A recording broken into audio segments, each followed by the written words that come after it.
Stories about how access to technology can change lives and whole communities. I'm Megan Finnerty, and I'm the host of this powerful community storytelling show in partnership with Verizon and For Americans with true first person stories about how access to technology can change lives and whole communities. The storytelling show is about the ways each of us can make a difference for our communities when we have the tools and technology we need. I'm coming to you live from my home in Phoenix, Arizona, and you won't believe it. I'm going to introduce you to a teacher and three incredible students that Verizon selected from across the entire country, and they actually happen to be my neighbors. So I'm so proud to introduce you to these amazing students in just a moment. This show is all about Citizen Verizon and its commitment to the future. Citizen Verizon is the company's responsible business plan for economic, environmental, and social advancement. This organization within Verizon empowers the company to deliver on its mission to move the world forward through action by expanding digital access and resources, protecting the climate, and ensuring people have the skills needed for jobs of the future. And what we're going to talk about today through personal storytelling is going to combine all of those things. Through Citizen Verizon and the key pillars of digital inclusion, climate protection, and human prosperity, the company is committed to providing 10 million youths with digital skills training by 2030, supporting 1 million small businesses with the resources they need to help them thrive in the digital economy, and achieving carbon neutrality with its operations by 2035. And lastly, I know these are a lot of numbers, preparing 500,000 people for jobs of the future by 2030. This show today is a little slice of all of that work, show you how it matters in everyday people's lives. Because even after more than a year of virtual school and digitally focused learning, there are still millions of students in the US who are lacking connectivity, technology, and skills required for success. So that's why Verizon has doubled down during the pandemic on its already in place program to help foster digital inclusion. Again, it's called Verizon Innovative Learning. So today we're going to hear from a teacher and three young women, all ambitious, super smart, cool kids who put in tons of work into extracurricular academic clubs, all about how they've changed their community through internet access, devices, and innovative next-gen technology. So I want to introduce our Phoenix-based storytellers. I'm very excited about this. Miss Mia DeLaRosa, she's 8th grade science and engineering teacher in the Alhambra School District. Hi, coming to me from the school. Thanks for being here. Marianne Robledo is joining us. She's also here. Marianne, are you here? You want to say hi? Hi. Hello. Coming to us from home. Estefania Robles Cadenas is coming to us. Hi, Estefania. I think you're at school. Hi. Thank you so much. And Kassandra Salazar is here. Hi, Kassandra. She's also at school hanging out with us. Thank you all for being part of tonight's show. Tonight is not a TED Talk, it's not Toastmasters, it's not a how-to or an inspirational speech. It's storytelling, which is all about visiting. We literally are inviting you to open your hearts and your minds to learn more about people you are interested in and curious about. It is going to be awesome. Some of our storytellers are going to be polished and professional. Some are a little more casual and conversational. I got to be honest though, all of these girls they're so good. You're just going to connect with them. They're so smart. They have so much energy and enthusiasm for what they've learned and what they've done. We are so excited to just ask you receive them all because that's how community connection happens. I don't want to take up any more of your time though. We are going to bring up Miss DeLaRosa to kick us off explaining how did she get involved in the program? How did Verizon help her students? And what are they doing at a park? Hello, everybody. Well, I guess if we're going to tell this story, then we're going to have to take a trip in the Wayback Machine, way back to the 1970s. And we're going to go to the very famous Windy City of Chicago. But in this trip, we are not going to the postcard land with that beautiful skyline and the North Shore. Unfortunately, this story starts in the more poor areas of Chicago where there's lots of gangs and violence. So back in the 70s, there was a poor Hispanic girl. She was just 15 years old, and she found out that she was going to be giving birth to a baby girl. And that new baby, you guessed it, it was me. If you can imagine, anything but easy is what we would call our life. We spent tons of time couch surfing before that was even a word. We moved a lot, and we would just basically shack up with whatever relatives had space for us on that day. I remember being like 3 years old, and I had this little white sweater that I loved, and my mom had her adventure bag. And we would go to the park and just go on crazy adventures, wandering all over the place until it got dark outside. I thought it was really fun. But little did I know that my mom was really busy trying to figure out how we were going to live another day. She just masked it as an adventure. All through growing up, these were the kinds of things that we would experience. It would be normal for the phone or the electricity or the hot water to be turned off. I would boil water on the stove to give my younger brother and sister a bath. I didn't think anything of that, though. I mean, after all, that's normal, right? We never even had a car of our own. My family members would joke that I learned to walk and talk on the CTA, Chicago City Bus Line, and that I would get my license before my mom. Well, she won by 6 months. Needless to say, our version of Chicago was a rough place to raise a little girl like me. On my way to school, I would literally step over drugs and needles and broken glass and people that were strung out on the side of the alley. And it was crazy because my family was center stage of our version of Chicago. Then in the late 1980s, I was coming home from the last day of school. Woohoo, summer vacation, right? Time to celebrate. But as I turned the corner, I noticed something strange. A moving truck. Well, that's weird. We moved a lot, but we never needed a moving truck. All we needed was some produce boxes and some black trash bags and some family members. But that day was different. I quickly found out that the drugs and gangs forced us to leave the Windy City, and we were taking a one-way trip to a faraway place that I had never been to, called Minnesota. Minnesota is an awesome place for families, but not ours. We struggled even more than we did before because we had way less support than we ever had. Our family was hundreds of miles away. And it was at that time that I finally realized exactly how few resources we had. It was my first opportunity to put side by side my version of normal and that of my brand new classmates. Even though we had moved into a middle class area, I believed that my new classmates lived in mansions. It seemed like everybody had two working parents who owned their home with a huge yard and two beautiful cars that were in a garage. From my perspective, my new classmates wanted for nothing. And for the first time, I remember being like, wow. And the wider my eyes opened, the more my belly would hurt just to walk into my friends' houses. Everything seemed surreal. They had cable TV everywhere. Kids had their own bedrooms. Some even had computers. And that is when I decided that no friends of mine were ever going to be invited into my apartment. But there was a silver lining. As I settled into this new space, I learned that I actually did have assets, just not the ones that privileged people offer up when they shake your hand for the first time. I was different. I had street smarts. I was creative and ingenious, and I had grit.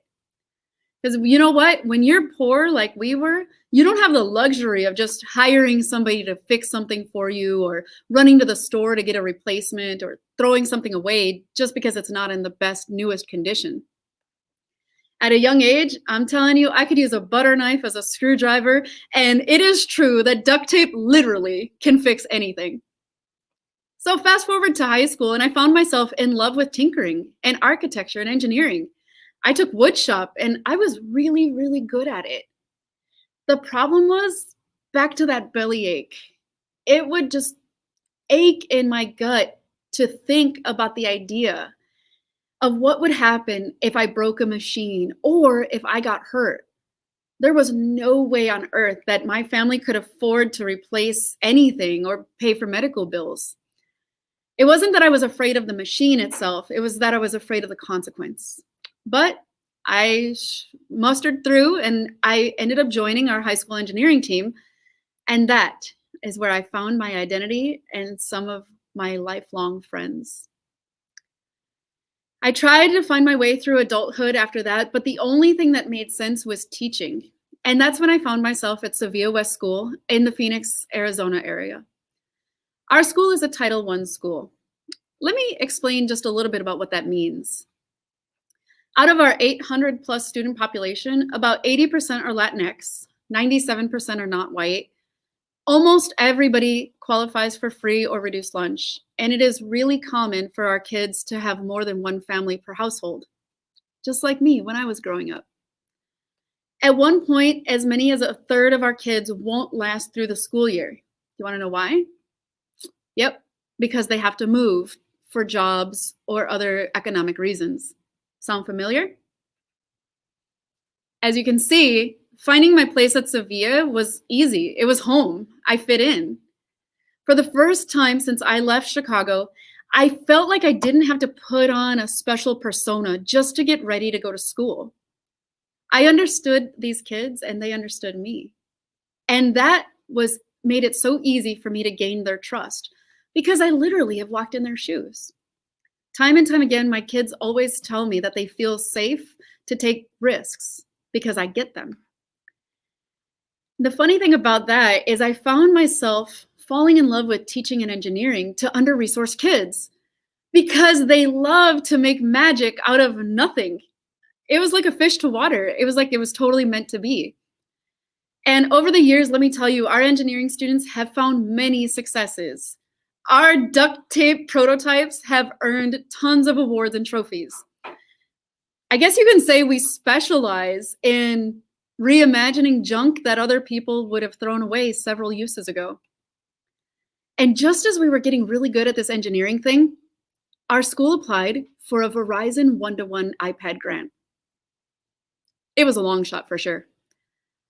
Thanksgiving of that very year, we learned that we actually made it to the third round. Oh my gosh, we were so excited.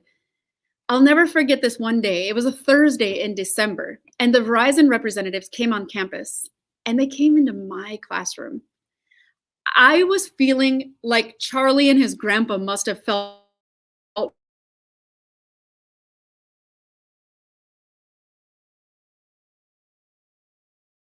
I'd have a very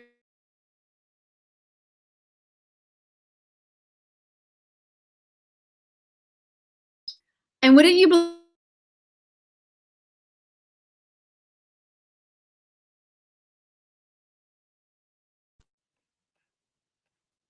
it was as if our entire school family was about to realize the power of our own yet. And they didn't just get an iPad, they got an iPad with data that they could take home.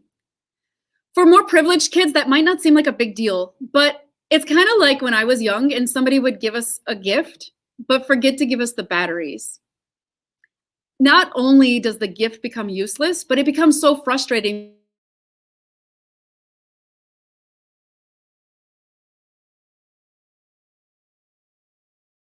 At any moment,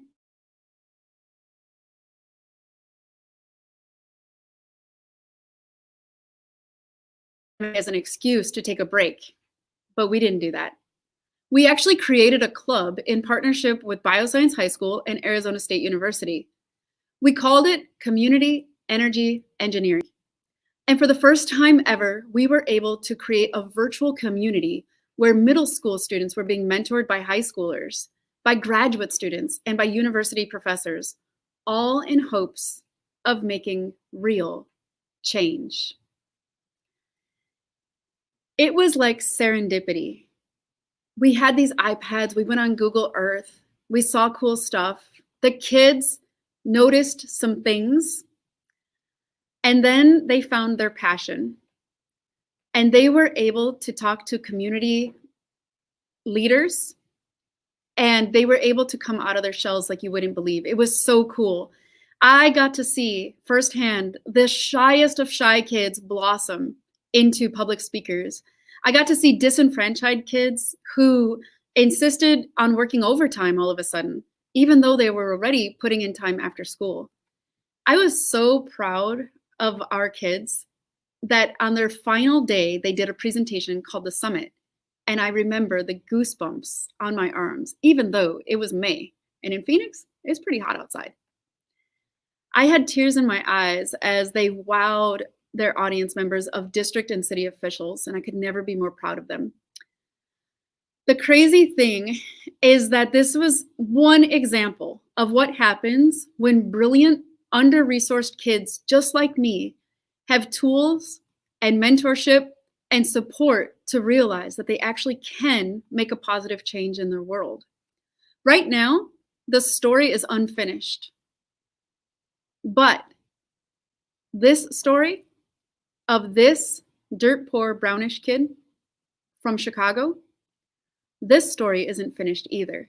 And we have so much more that's in store. Mrs. DeLaRosa, thank you so much. Thank you for your story. Thank you for your sense of humor. Thank you for being so honest about not having the batteries with the toy. I mean, oh my God, that is so true. But thank you so much more than that for leading these girls in so much of what we're going to hear about today. Thank you for getting our show kicked off. Definitely. Awesome. Thank you. Also, we want to say, obviously, she's at the school. Sorry about a few of those little glitches, but as you could hear, like Ms. DeLaRosa kept going, and that is what we, that's what serious storytellers do. They keep going. So we're going to just take a second to thank Verizon for convening this and for supporting these students in their work. This school year, Verizon Innovative Learning is expanding by more than 500 Title I schools nationally. And Verizon Innovative Learning HQ is a free next generation online education portal. So like if you're watching this as an educator or you love a kid or you love an educator, pay attention to this part. It provides access and immersive technology experiences leveraging augmented and virtual reality to educators. And it launches August 23rd. So that's next week. So this is a key driver in Verizon's quest to reach 10 million youth with digital skills training by 2030. Verizon is bringing 5G technology to schools through their innovative learning labs, which obviously Ms. DeLaRosa was just talking about, where students and teachers can be at the forefront of cutting edge technology. In just a minute, we're going to hear about what that looks like. And since 2012, the Verizon Innovative Learning Program has provided more than $850 million in market value towards STEM education, helping under-resourced communities bridge the digital divide. So truly, if these stories inspire you or you're excited or you're like, how does my school get one of these things? You can check out the Verizon Innovative Learning HQ and the free online educational portal that makes next-gen learning tools and resources available to students K through 12 at verizon.com/learning. All right. We are excited to bring up Estefania. She is going to tell us a story about getting out of her comfort zone with a little technology. Hi. Okay. So I remember being like 9 in the 3rd grade, and by then I already realized I had much love for math.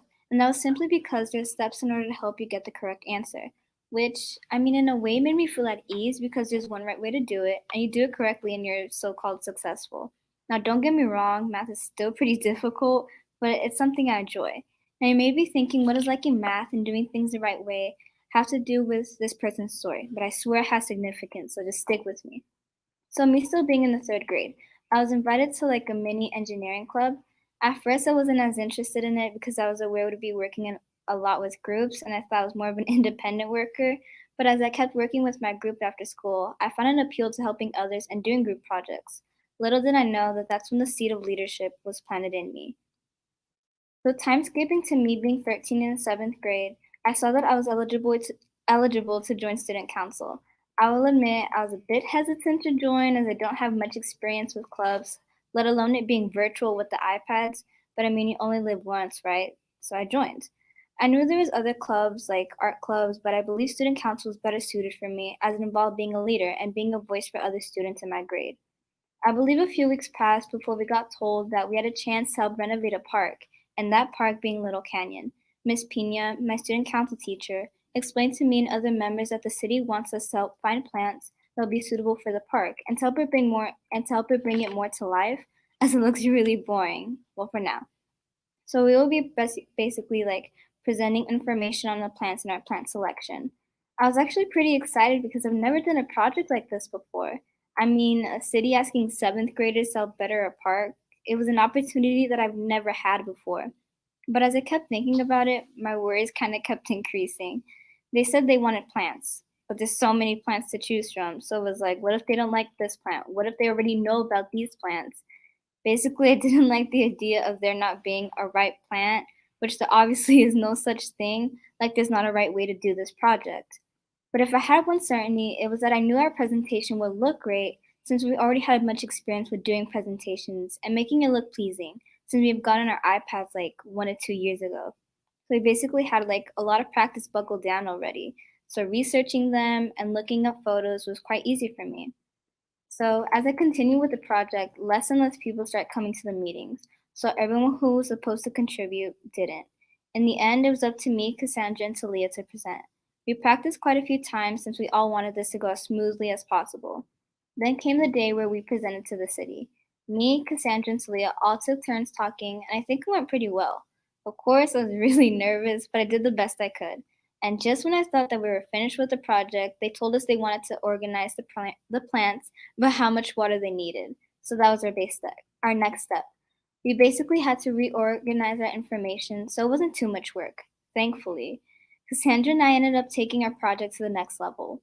It was around this time where I started to find out the work Cassandra was doing outside of student council. I saw that she was also a part of CEE, which is an abbreviation for Community Energy Engineering. She was working on this prototype, which her and her team, called Footlights. Because it was just the two of us, sometimes when we would work on the plans, she would have times where she worked with CEE. So I kind of got a sneak peek of the really cool project. We were able to finish our slides for the presentation pretty quickly, and then before we knew it, the day to presentate was just around the corner. But this time it would be different. When we presented, we were the only groups that went. But this time, it was not just us, but other groups and clubs. People who were already in high school presented, and many others who weren't at our first presentation came as well. We had a time limit and everything, so this one was definitely more nerve-wracking, especially since last time there's no right way to do this. I studied quite a lot, but I mean, not much I can do about it now, right? After everyone went, the city each gave us feedback or added additional information. At the end, there's not a guarantee that they're going to use our ideas, but they have an ideas and we each did what we could. So far from my knowledge, the city hasn't done any changes yet, but they have our ideas and hopefully they are of use. Because of this project, I got out of my comfort zone and learned that there will be things that don't have a clear answer, things that will not have a right way, and that's okay. So then came summer, and I had this other cool opportunity to join a summer program, which is a part of CEE, the club that Cassandra was in. I learned so many things from my high school mentors and people who were working to get their PhD. I did many solo projects and also became more comfortable with guessing and feeling okay with not having a definite answer, even if others did. Like with my student council project, I then came back to the same lesson that it's okay for things to not have an answer. And it's okay for things to have unknowns. Now, don't get me wrong, math is still the owner of my heart, but I understand that there's more to life than just like a quadratic equation. The messy uncertainty from the Little Canyon Project caused the leadership seed from 5 years ago to blossom. Estefania, you did such a great job. Thank you so much. I just want to say, anytime you say the little leadership seed in me blossomed, my heart blossomed. Like every time you said it, I was like, yes, be a leader. Anyway, sorry. I know we're gonna. Thank you. You did such a beautiful job. I just want to honor, like, thank you for your leadership. Thank you for telling your story, and thank you for modeling such personal growth for all of us. Thank you for having me. Heck yeah. Awesome. Oh my gosh, these young women are so impressive and we feel so lucky to have them. And it's really like all of this is possible when you connect, right? Incredibly smart young women with the tools and resources they need to shine. So I just want to say, like, I know she was talking about math having the keys to her heart, but it takes a lot of courage to realize that you can have lots of favorite subjects, you know? So thank you, Stefania, for your story. We are excited to bring up Kassandra. She is here with her next story. She's going to talk to us about her involvement in the project. Hello. Hi. Okay. I'm not the same person that I used to be. In 4th grade, I really kept to myself, and I was a very shy person. I really enjoyed learning, and that was a big aspect for me.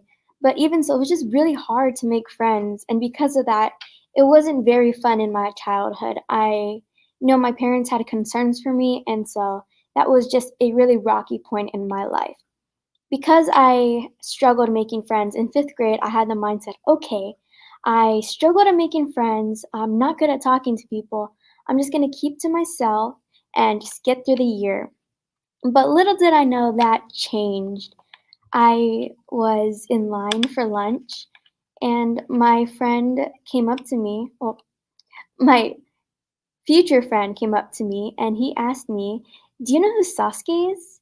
And that took me by surprise that I just said, "What?" He's like, "Well, do you know who Sasuke is?" And I'm like, "Yeah, it's an anime character." And then he brought me over to my other friend, Denise, and that's how I built my friends. And that's what really changed 5th grade for me. Because he approached me, I learned that not only can a people approach me, but I can approach people. And so throughout the year, I decided, even though it's a little scary, I'm gonna go and talk to that person because it's just so interesting hearing about other people. And so that was when I really grew my confidence and I just became more of myself in school. And so it made my year really enjoyable. At the end of the year, I was taking advanced math in 5th grade. And because of that, my math teacher had to tutor me. And so he sat down personally with me. And because of that, I was able to build stronger relationships with my teachers and enjoy my school year even more. That year, we won the math bee, and it was just such an amazing feeling. That year was amazing, and moving into 6th grade, because my year was so good, I didn't expect anything else. I even participated in the science fair and won 2nd place. But at the end of the year, that's when things started to change. I remember going home from school, and we had the car radio on, and they said that COVID-19 has spread and that our school has to be closed down. And that was the turning point for a lot of people, but it affected me. But I didn't even know what COVID was. And so I remember going home that day and just asking my parents about it. And little did I know how much that would change my life.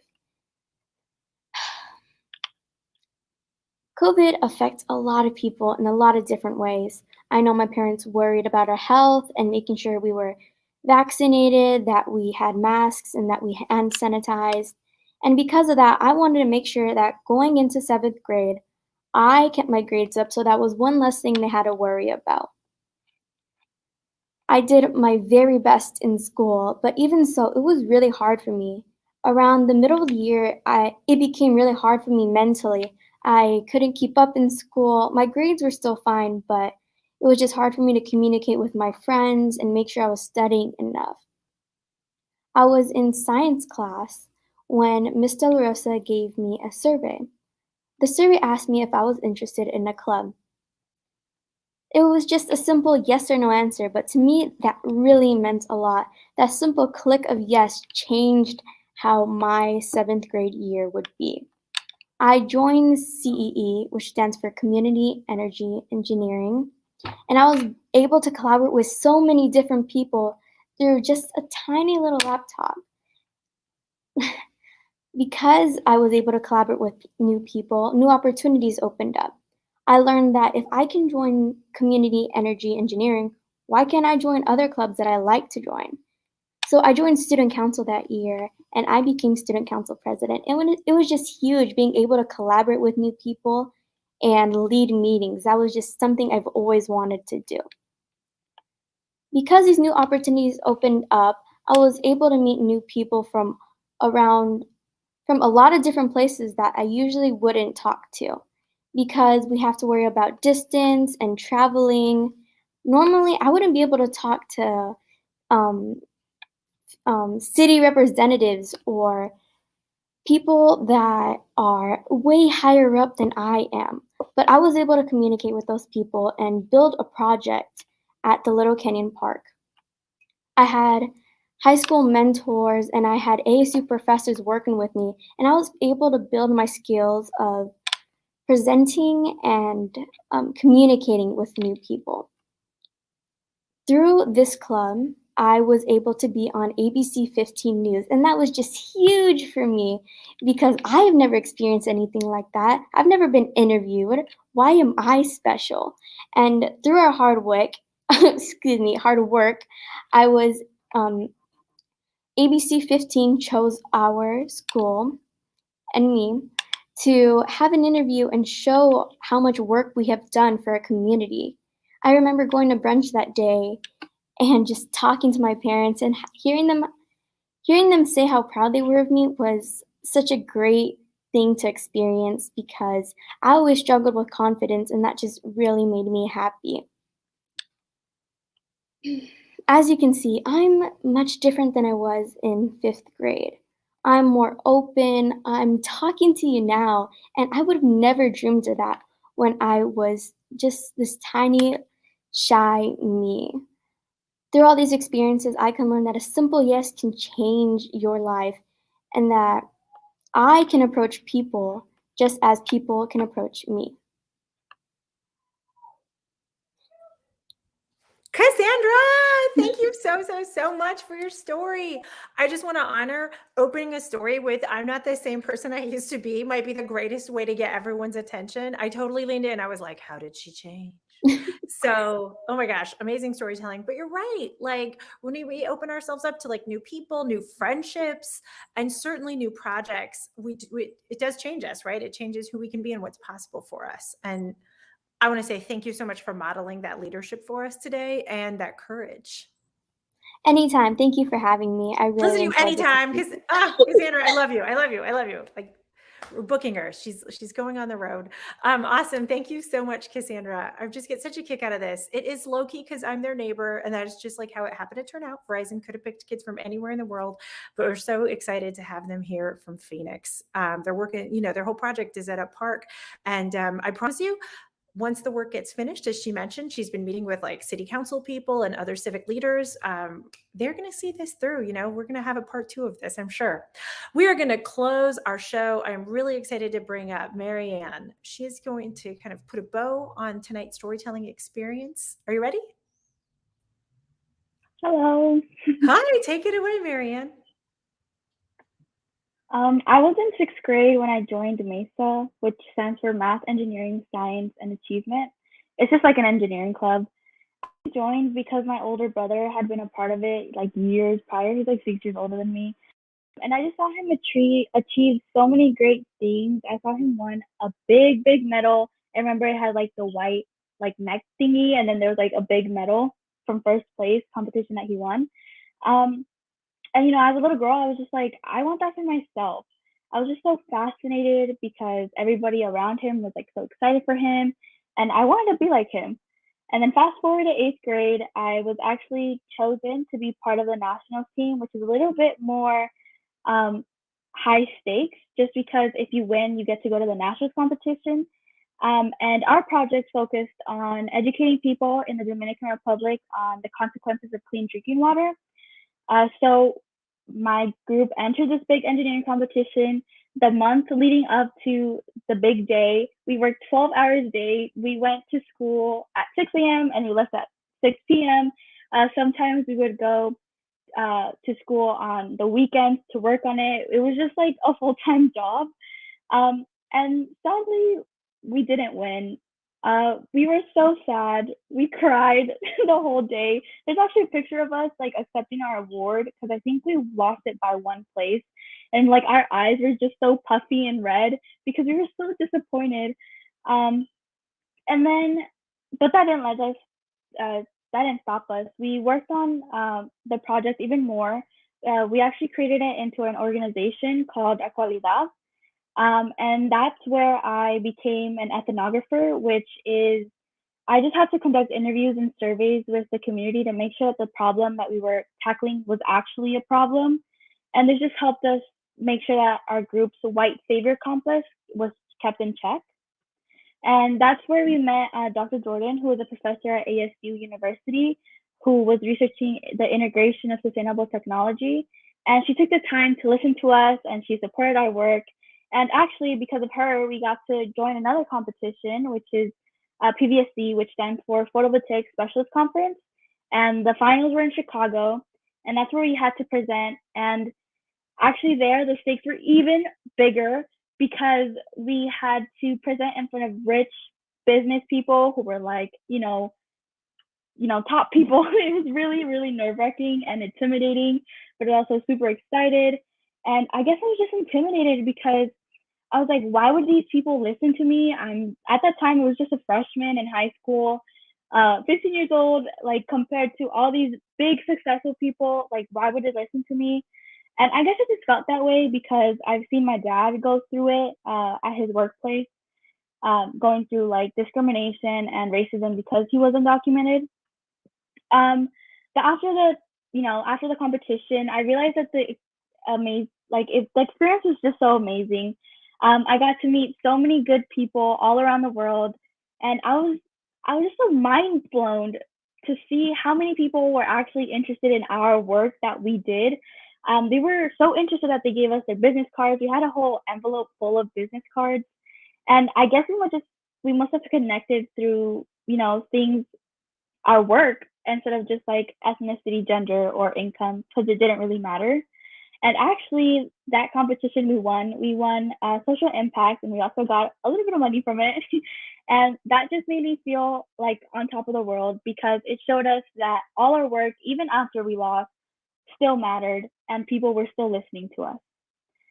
So I had just come such a long way, and I've achieved so much.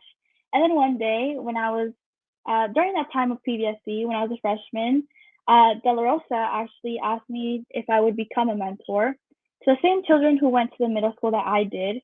And you know what? I agreed. I At first I was hesitant though because I was just like, how would I help these people? Like I don't know what to do. I'm just like a couple years older than them. I'm not an adult. Like what am I gonna do? And then the pandemic hit, which meant that schooling and mentoring had to go online. But none of this could have been possible without the access to technology.